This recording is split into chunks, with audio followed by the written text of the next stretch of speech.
हरिओम। आज हम सुनेंगे 40th पतंजल योग सूत्र। उसके पहले मैं थोड़ा बताती हूँ वो योग सूत्र। हमने लास्ट में सूत्र 39 से 33 से लेके 39 तक हमने जो पतंजल योग सूत्र सुने हैं, उसमें महामुनि पतंजलि ने चित्त प्रसादन के अलग अलग टेक्निक बताए हैं कि चित्त को प्रसन्न करने के लिए, चित्त वृत्तियों का निरोध करने के लिए, मन को शांत करने के लिए क्या क्या करने चाहिए। ये सवाल हम में से यहाँ सबके मन में हमेशा रहता है। तो उसके टेक्निक्स हमने अलग अलग लास्ट 33 से 39 ये 7 सूत्रों में देखा। तो मन यह क्या है, पतंजलि मुनि ने बताया है कि अपार शक्ति का मतलब एक स्टोरेज है मन। तो नॉर्मल जो इंसान रहता है वो मन शक्ति का अपव्यय करता है। हम लोग कौन है? योगी है।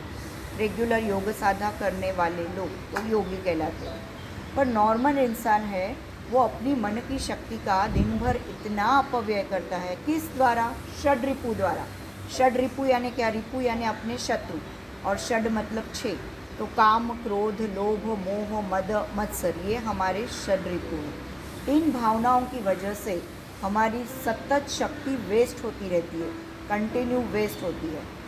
एक संस्कृत वचन है, उसके अनुसार चिता और चिंता, इसमें खाली एक डॉट अनुस्वार का ही फर्क है।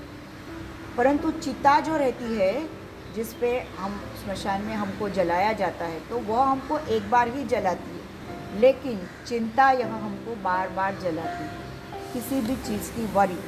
तो ये उसका मतलब कोई भी चीज़ की चिंता, व्याकुलता, वेदना, अधीरता यानी इम्पेशंसनेस, और कोई भी चीज़ की मन को खटका लगते रहना हर चीज़ में।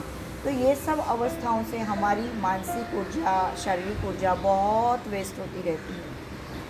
एक वैज्ञानिक है, उन्होंने रिसर्च किया था, तो उन्होंने बताया कि 1 मिनट के तीव्र क्रोध से, गुस्से से हमारी ऊर्जा 10 मील दौड़ने के लिए जो लगती है, उतनी ऊर्जा हमारी 1 मिनट गुस्सा से वेस्ट होती है। तो ये हमको सोचना है कि हमको उसको कंट्रोल कैसे करना। तो वो कंट्रोल करने के लिए चित्त प्रसादन के अलग अलग टेक्निक है।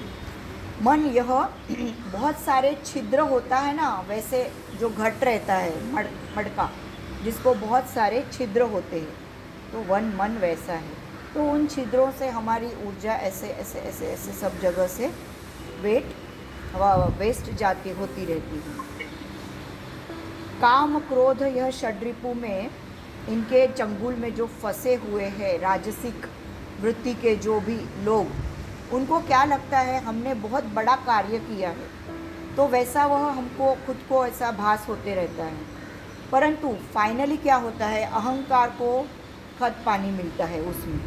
जिनको ऐसा बहुत लगता है मैंने बहुत बड़ा काम किया है लाइफ में, मैंने इतने लोगों के साथ मतलब अन्नदान किया, पुण्य किया, ये किया, और उसका हमेशा अहंकार जो पालते रहते हैं, तो उन पे आखिरी में पछताने का ही मतलब वो आता है।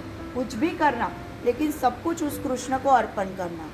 हर चीज़ करें आप, अच्छा पुण्य का काम करें, सब करें, लेकिन वो हमने नहीं किया, वो हमसे उस ईश्वर ने करवाया, और उस ईश्वर को समर्पित इस भाव से अगर हम करेंगे, तो हमने जो अच्छा काम किया है उसका कभी भी अहंकार नहीं आएगा।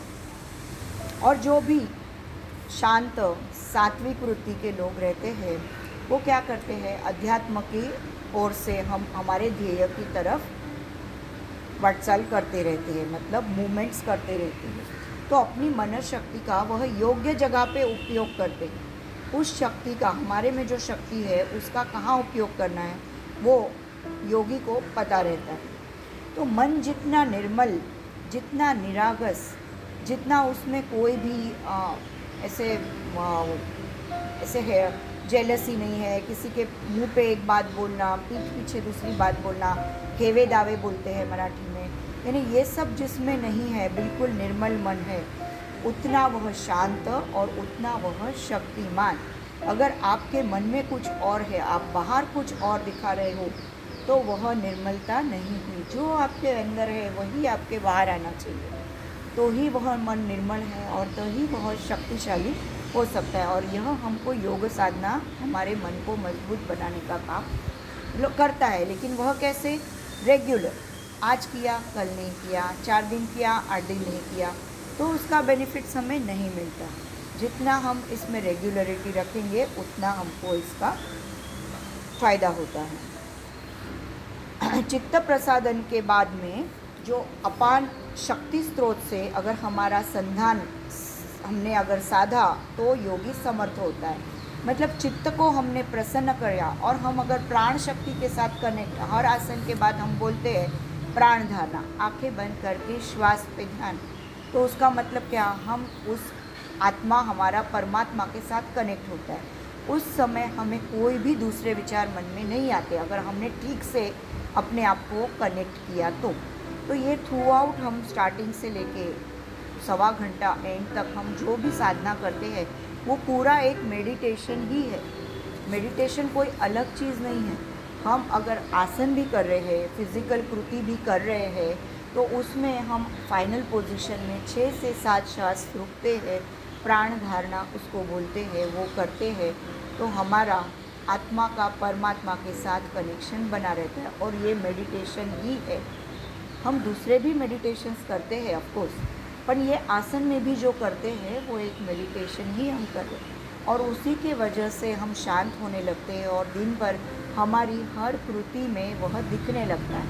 हमारे आसपास के लोग हमें बताते हैं कि तुम में कितने चेंजेस आ गए हैं, तुम में कुछ फ़र्क दिखाई दे रहा है। थोड़े दिनों की साधना से ही हमको खुद को भी ये पता चलने लगता है।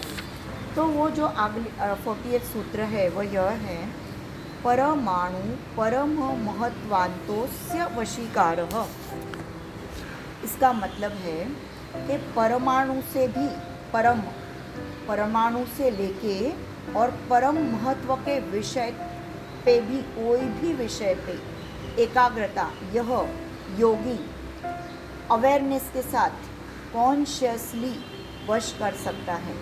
मतलब छोटे से छोटी चीज़, परमाणु यानी उसके भी छोटा जो पॉइंट है उससे भी लेके हम हमारा मन एकाग्र कर सकते हैं। योगी हम मतलब योगी।